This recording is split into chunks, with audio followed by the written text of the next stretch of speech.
Hi guys, welcome back to the channel, hope you're all okay, thanks for joining me today. A while back I did a video on the Yingtong series of radios, so the JT208 and JT308. This is a 308 here, a UHF version for 70cm. And basically these radios are what came out of China long before the Baofeng radios came out. Yingtong and Puxing were sort of one of the first Chinese manufacturers to start selling two-way radios for the amateur radio market in volume, and these came out around sort of 2004 2005. And did that video, it created quite a lot of discussion from people who didn't really know what was around before Baofeng. Some people were like interested in the sort of history. It is history really, 'cause it's like 13 years ago now, so it's quite a while back. Some were interested in the history of these radios, and then others were saying about some of the stories they had about the Yingtong radios. They weren't that great, and from my first test video with this, when we did that video, it wasn't great. The audio on transmit and receive is quite frankly terrible. But it was a start, and this became a really cheap radio from China long before Baofeng, and this sort of made handhelds more affordable. So that video went up, like I say, it created a lot of discussion, and Alan, G1EFU, got in touch and asked me if I would like this, which is a Hora C408. And this is a really small UHF transceiver that came out of China in 1998 or around 1998. So this was around a long time before the Yingtong style radios. So yeah, I didn't know that there was actually really any other cheap Chinese radios before the Yingtong and Puxing radios came out. But Alan got in touch and sent me this. So yeah, this is the Hora C408. They did this under the name Standard as well, but this came out of China. And it's a really sort of neat, tidy little radio. It's really small, you can see it there compared to the Yingtong and compared to the UV3R. It's still a really small radio. So as you can see, I've got some magazine clippings here from RMComms from around the year 2000. I don't actually have anything earlier. And RMComms is selling this or advertising this radio as a 70cm handy. The RRP should be £89.95, which was reduced to £69.95. So for a radio sort of this size, even back then was still pretty cheap for something out of China compared to some from the bigger manufacturers. So although you wouldn't spend that on anything like that now compared to a Baofeng, back then this was still quite a bargain. Settings there: CTCSS, has repeater shift, a digital display, 12.5 and 25 kc steps, 20 memory channels, a 230 milliwatt output power, which is like 0.2 watts, actually less than PMR sets, and this is actually true. I've tested it on a power meter.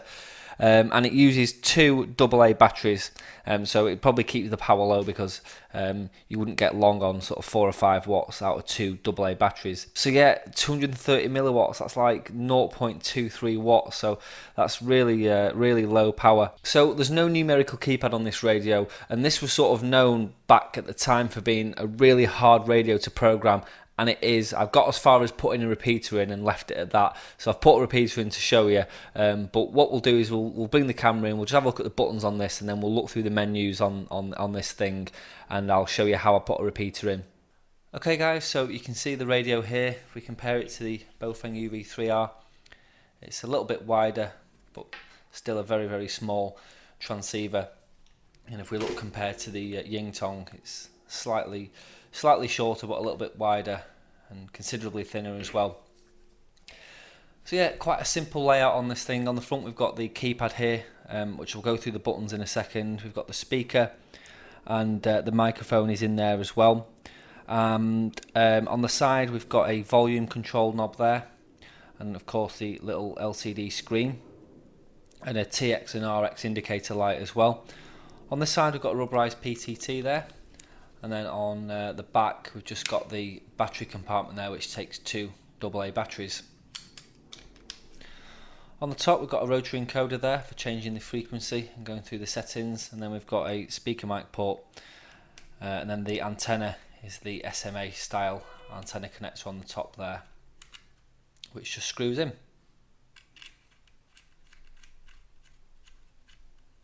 So yeah, a very, very neat, tidy little bit of kit. Buttons on the front, we've got the power button there, we've got the lamp button to turn the lamp display on and off, We've got the setting button there, which accesses the menu for settings. We've got a monitor button, which opens a squelch. We've got a call button there, which accesses the last frequency used. So if you change frequency and you want to go back, you just press the call button and that'll go back to that frequency there.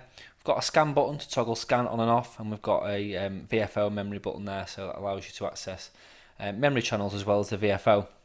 So quite simple. Well, the buttons are quite simple, but this radio is really difficult to program. If we actually switch it on, you can see I've got a repeater programmed in there. I've got the lamp there, which you can't really see because I've got studio lights on, but I don't know if you can make that out under this light, but yeah, the little lamp does work. It's an orange lamp. So if we just click on set here, we can toggle the settings menu. I'm just going to run through what all these mean. So we've got FL there, which is the keypad lock, which stops you from pressing any buttons. We've got PL lock there, which is PTT lock on or off. SHL is the squelch sensitivity, so you can set that between high and low. STL is the change status at monitor mode. I don't know what that means. I'm only going off like a sort of home written manual by somebody off the internet, so I'm not sure what that means. DL, we've got dual watch, you can set that to on or off. CLR, that's a memory clear. ENT, that's memory store. MSM, it basically means you can scan through the memories. SA, that's battery save on or off. SCB, busy scan on or off. ST is step, that's 12.5 or 25 kc step. OF is your offset for repeaters.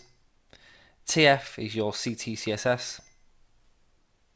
RP is repeater mode on or off, so you can select the plus or minus shift for a repeater.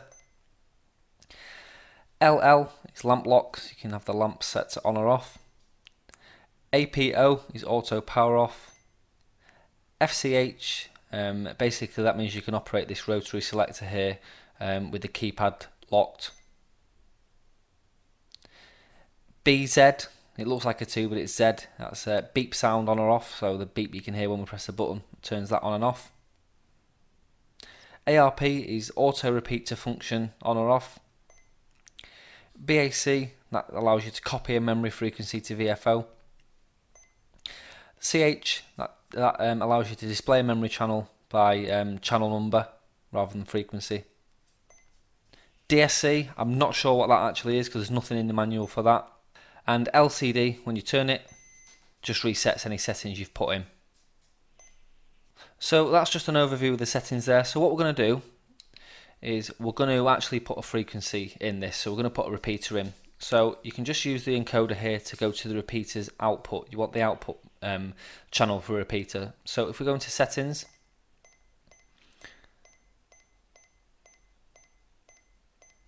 and we go to OF, you can set your offset. So for this repeater, we want an offset of 1.6 megahertz, which is already programmed in. So you can just go through with the encoder there and select that. So we want 1.6 megahertz. We want a TF or CTCSS. You can go through there. We want 82.5 for this repeater, and we can just click set. RP, repeater mode, we want that on, and we want a plus offset. And then you'll see we've got the repeater set in there, so 433350. We've got a plus sign, and if we key up, we should be able to open that repeater. M3HHY test.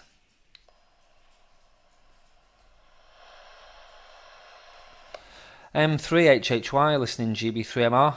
M3HHY listening GB3MR. Any stations monitoring for radio check?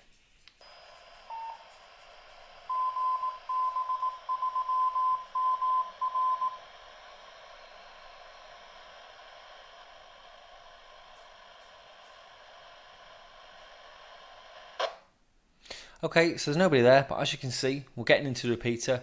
We heard the repeater's ident come back to us, and it was quite a reasonable signal as well. Despite this tiny antenna, can get into that repeater no problem. I actually did listen before, and it was, I'd say the radio from here where I am in the ground floor was getting into the repeater probably an S6, S7, so that's not too bad at all considering the really low output power and the tiny antenna as well.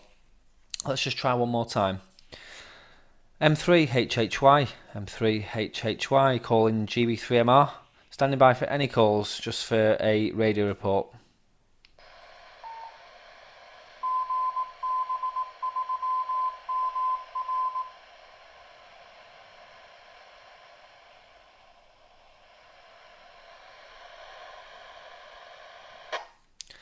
No, nothing heard there. So as you can see, quite a nice tidy little radio, plenty of features and settings in there to be going at, and yeah, as a 70cm handheld, it's fully functional. It does have a really low power output, but it's sort of okay for using for local repeaters. You know, 230 milliwatts is fine. I mean, the repeater that my local repeater is like 7 or 8 miles away from here, and I can get into it no problem on here, both transmit and receive, despite the tiny little aerial. And of course, for the time this came out, so around the late 90s, even $69.95 was pretty cheap for a handheld like this. And it definitely would have allowed people to get into the amateur radio scene a lot easier, rather than spending a couple of £100 on one of the radios from another manufacturer. And you know, it's dead small and portable, a little shirt pocket radio, so I like it. Definitely a nice one to add to the collection, and another sort of gap filled in the in this quest for history on Chinese handhelds. So yeah, we've got the Yingtong there, and we've got the Hora C408. And again, just a special thanks to Alan G1AFU for sending me this. I do really appreciate it. It's very kind of you, and it's definitely going to make a nice addition to the handheld collection. And on that note, guys, I'll leave that on there. Thanks very much for watching. I hope you enjoyed it, and we'll catch you in the next one. If you like this video, click the thumbs up. If you have any comments, suggestions, or know of any other Chinese radios, then drop me a comment in the box below and I'll get back to you. And if you haven't clicked subscribe, make sure you click subscribe. And we'll see you in the next one. 7-3 for now. Thanks for watching. Cheers.